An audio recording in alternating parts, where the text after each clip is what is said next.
Bismillahirrahmanirrahim. Alhamdulillahi alamin. Wassalatu wassalamu ala ashrafil anbiya'i wal mursalin Nabiyyina Muhammadin wa ala alihi wa sahbihi ajma'in. Allahumma alimna ma yanfa'una wanfa'na bima 'allamtana innaka antal alimul hakim. Qala rabbi shrah li sadri wa yassir li amri wahlul 'uqdatam min lisani yafqahu qawli. Bismillahilladzi la yadurru ma'asmihi syai'un fil ardi wala fis sama' wa huwas sami'ul alim.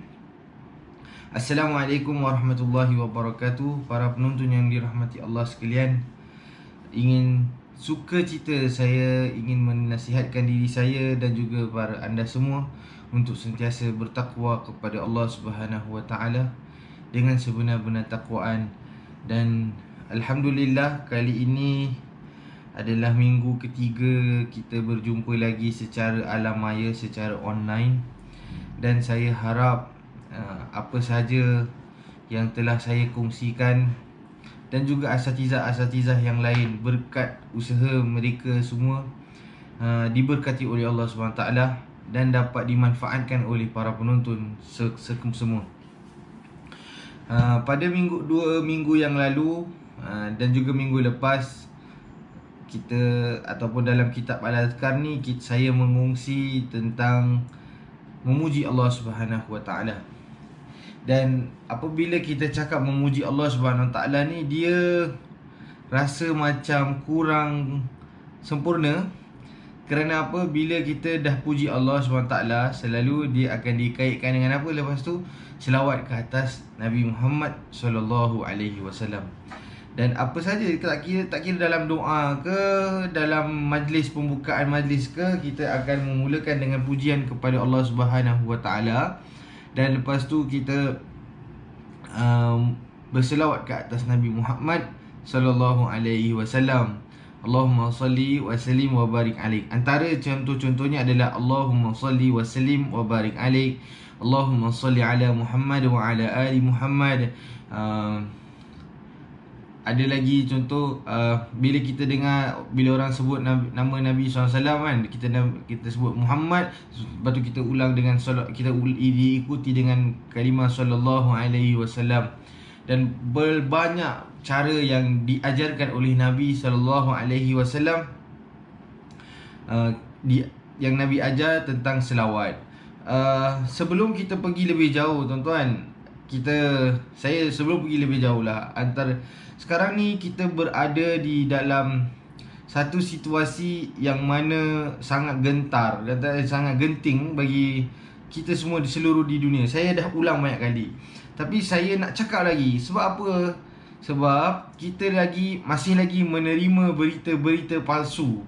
Dalam masa-masa macam ni, tuan-tuan dan puan-puan sekalian, jangan kita spread the message, ataupun kita sebarkan message, ataupun kita viralkan message sesuatu yang kita tidak tahu akan kepastian cerita tu.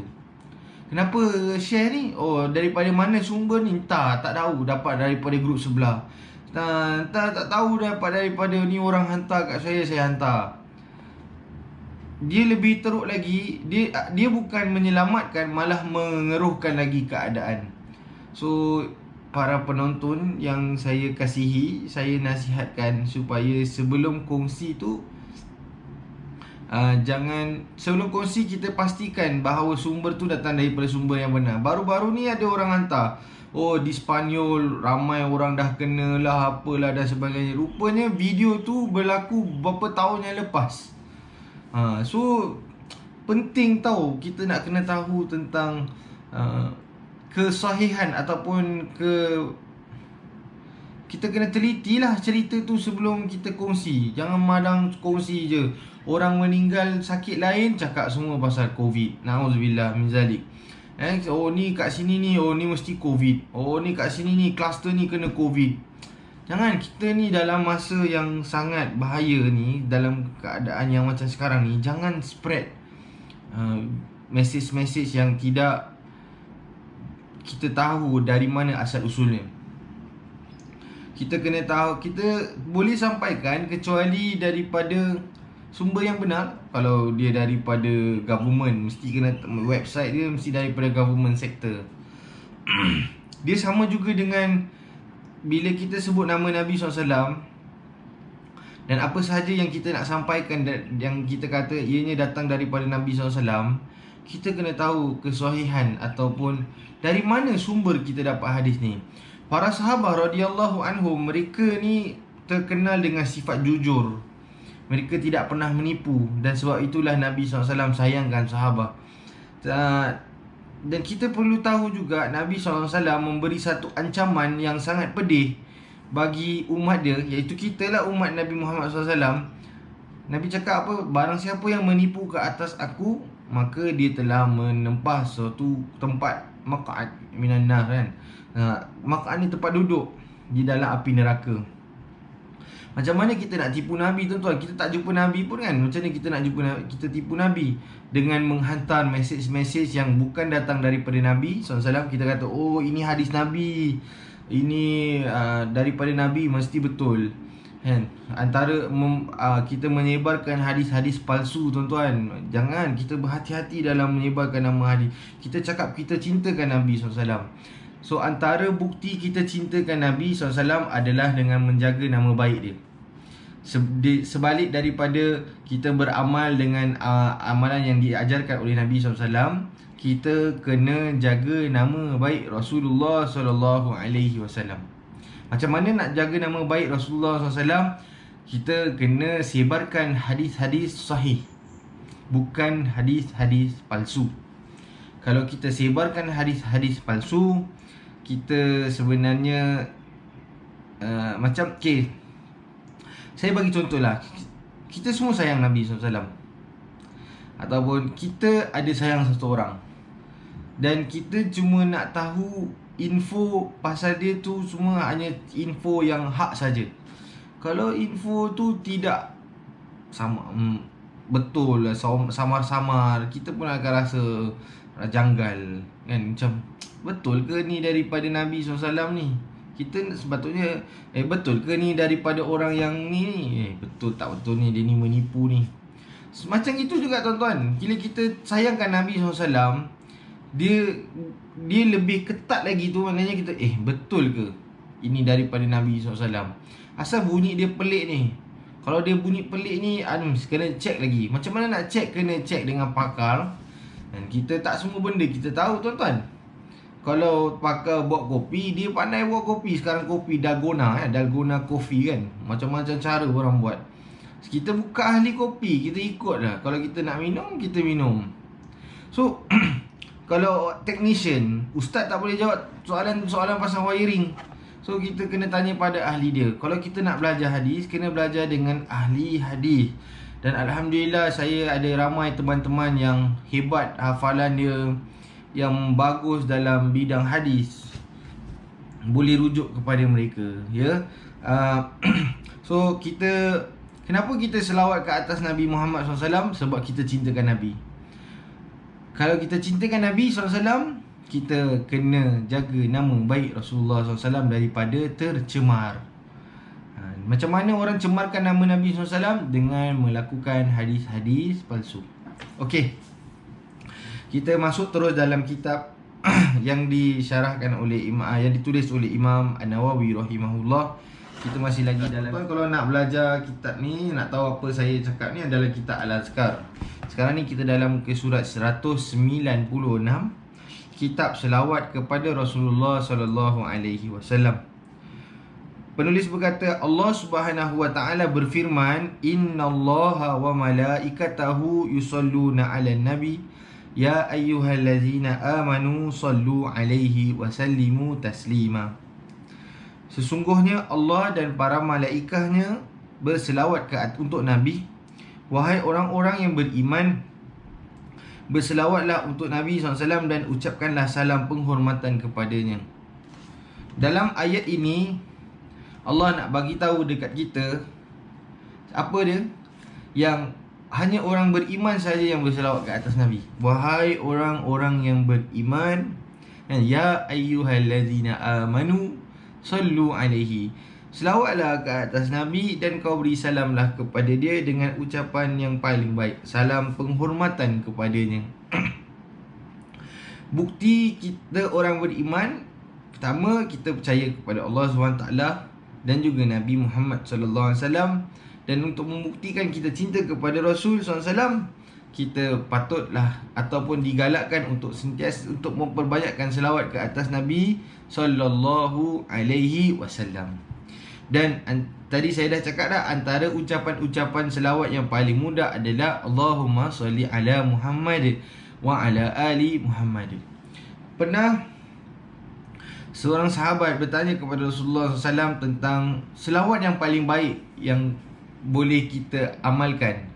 Maka Nabi SAW mengajar selawat Ibrahimiyah, iaitu selawat yang kita baca dalam tahiyat akhir. Allahumma salli ala Muhammad wa ala ali Muhammad kama sallaita wa sallamta ala Ibrahim wa ala ali Ibrahim wa barik ala Muhammad wa ala ali Muhammad kama barakta ala Ibrahim wa ala ali Ibrahim fil alamin innaka Hamidum Majid. Itu adalah selawat yang diajarkan oleh Nabi SAW, dan Nabi cakap ini adalah selawat yang antara selawat yang paling baik. Hadis-hadis tentang keutamaan dan perintah berselawat itu tidak terhitung jumlahnya. Banyak hadis Nabi SAW tentang disuruh untuk berbanyakkan selawat ke atas Nabi SAW. Akan tetapi kami, yakni Imam An-Nawawi rahimahullah, hanya akan mengemukakan sebahagian kecilnya sahaja sebagai peringat untuk selainnya, dan permohonan barakah untuk kitab ini dengan membalas selawat, dengan membahas selawat untuk Nabi sallallahu alaihi wasallam. Antara hadis-hadis yang akan dikupaskan dalam kitab ni adalah, yang pertama, kami meriwayatkan dalam Sahih Muslim dari Abdullah bin Amr bin Al-As radhiyallahu anhu bahawa ia mendengar Rasulullah sallallahu alaihi wasallam bersabda, "Man shalla alayya salatan sallallahu alaihi biha asyara."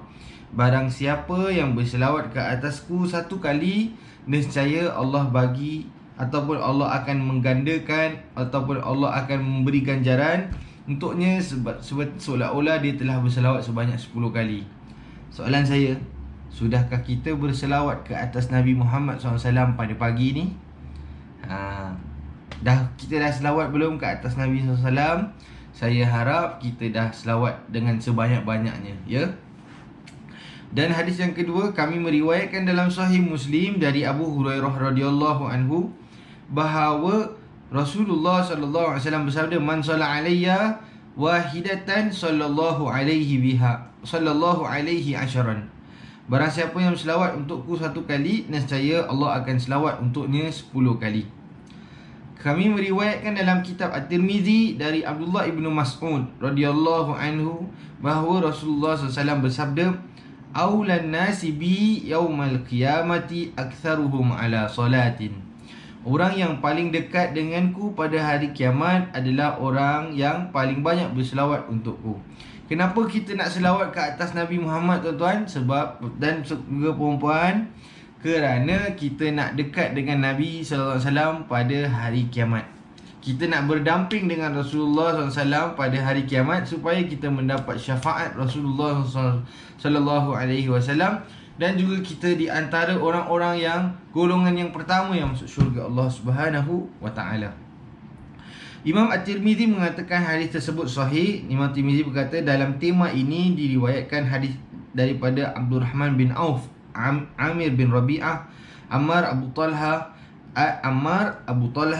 Anas dan Ubay bin Ka'ab. Okey. Hadis ini sahih. Hadis sahih ni dia cakap apa? Orang yang dekat dengan aku, maknanya orang yang Nabi SAW sebut, siapa yang dekat dengan aku? Siapakah golongan yang dekat dengan aku? Mereka adalah golongan yang banyak berselawat ke atas aku. Ya.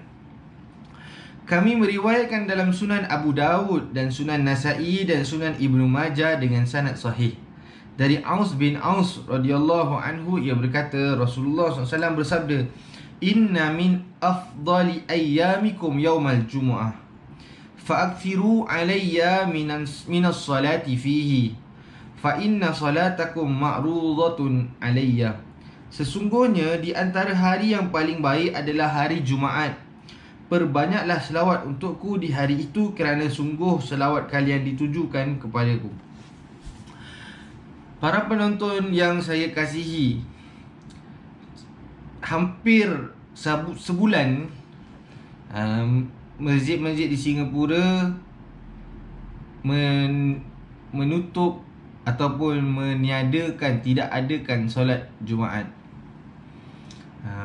Kita daripada, dan ini adalah keluaran ataupun fatwa irsyad daripada Office of Mufti dan juga daripada pemerintah. Saya faham perasaan anda.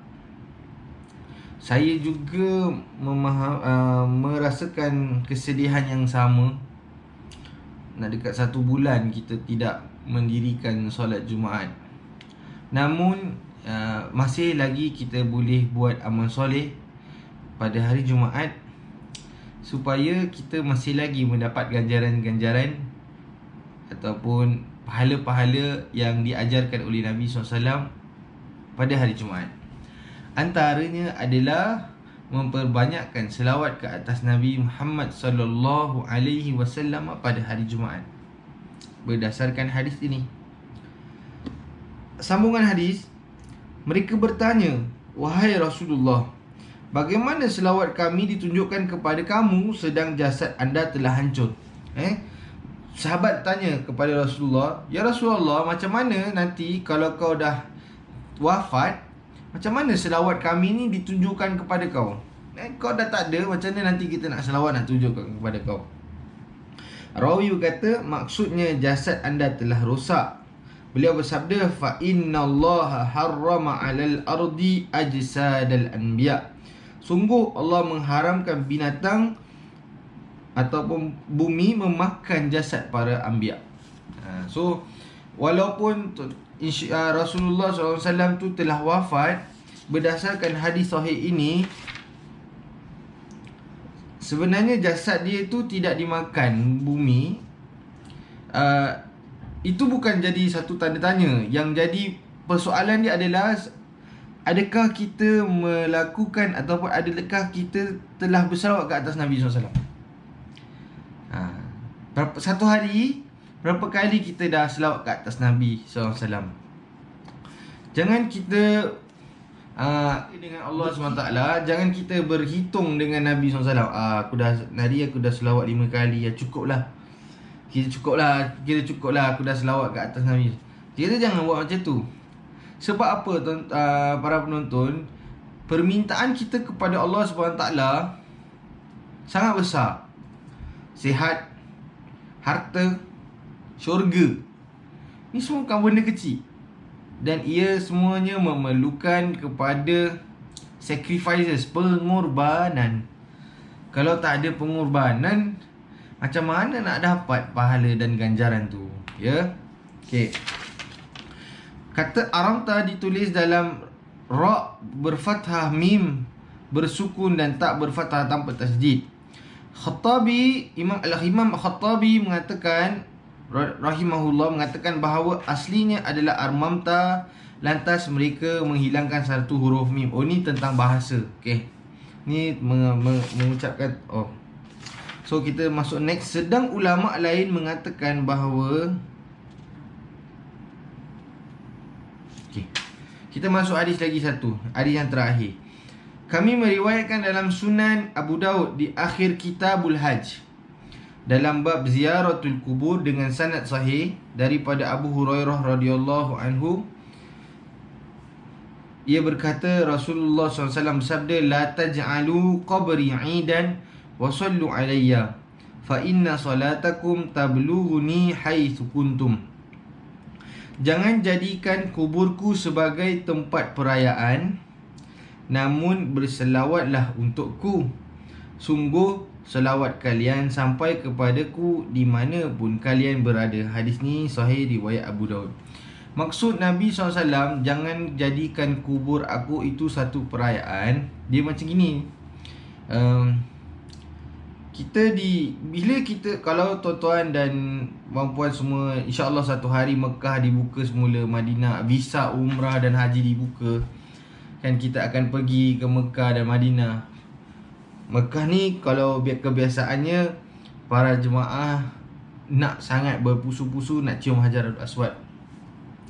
Dan kalau di Madinah Rasulullah SAW ni, kita nak masuk solat di Raudhah dan juga menziarahi makam Rasulullah SAW, iaitu kubur Rasulullah SAW. So antara larangan Rasulullah SAW ni, jangan jadikan kubur aku sebagai satu perayaan ni macam kita duduk happy-happy makan pada hari tertentu, pada waktu tertentu. Jangan. So Nabi SAW melarang. Lagi satu tuan-tuan, Arab Saudi juga, bukan kita sahaja yang menziarahi kubur Rasulullah SAW. So bila selalunya terjadinya jam ataupun ramai orang dekat kubur Nabi SAW ni, dia sebenarnya kalau semua orang ikut flow, dia tak akan jam. Tapi kerana jam tu, bila tiba-tiba orang berhenti dekat kubur makam Rasulullah SAW, dia tengok lama sangat, cari kan, tengok. Percayalah, kita tak akan boleh nampak makam Rasulullah SAW kerana dia telah ditutup dengan pelbagai layer.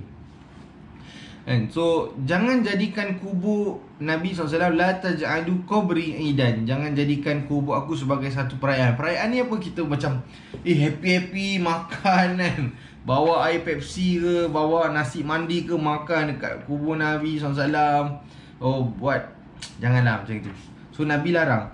Tetapi apa Nabi cakap apa? Wasallu alayya, dan namun berselawatlah kepada aku. Sungguh selawat kalian sampai kepadaku di mana jua pun kamu berada. Sekarang kita berada di Singapura tuan-tuan. Singapura nak pergi Saudi berapa ribu kilo? Saya rasa nak dekat 10,000 kilo. Mengambil masa perjalanan dalam 9 jam kalau kita naik kapal terbang. Kubur Nabi SAW yang mana kita tahu sekarang berada di mana? Madinah Rasul SAW. So kalau kita dekat dalam gua sekali mana pun, kalau kita berselawat ke atas Nabi SAW, Nabi tahu. So inilah kelebihan orang yang banyak berselawat ke atas Nabi SAW. Kenapa? Sebab Nabi akan kenal orang yang berselawat ke atas Nabi SAW. Saya doakan yang menonton ini semua, selepas ni ataupun mungkin sebelum ni dah mula banyak berselawat ke atas Nabi. Dan yang menonton sekarang ni baru ada rasa, aku kurang lah, aku selawat ke atas Nabi dalam solat, tapi aku kurang lah, aku nak jadi hamba ataupun aku nak jadi umat yang Nabi SAW kenal. So banyakkan selawat kepada Rasulullah Sallallahu Alaihi Wasallam. Kerana apa Nabi cakap? Kerana selawatmu akan sampai kepadaku di mana jua kamu berada. Saya doakan siapa yang menonton ini menjadi umat Nabi Muhammad SAW yang sebenar-benarnya, menjadi umat Nabi Muhammad SAW yang Nabi akan kenal dengan dia di hari akhirat dengan benda-benda yang baik. Dan semoga kita semua digolongkan dengan golongan orang yang masuk syurga minal awalin bersama dengan Rasulullah Sallallahu Alaihi Wasallam. Saya akan sambung hadis ni untuk minggu hadapan. Dan ingat pesan saya untuk diri saya dan juga untuk semua, banyakkan selawat ke atas Nabi Sallallahu Alaihi Wasallam. Wassalamualaikum warahmatullahi wabarakatuh. Subhanakallahumma wa bihamdika asyhadu an la ilaha illa anta astaghfiruka wa atubu ilaik. Bismillahirrahmanirrahim. Wal 'asr innal insana lafi khusr illa allazina amanu wa 'amilus solihat wa tawassaw bil haqq wa tawassaw bis sabr. Assalamualaikum.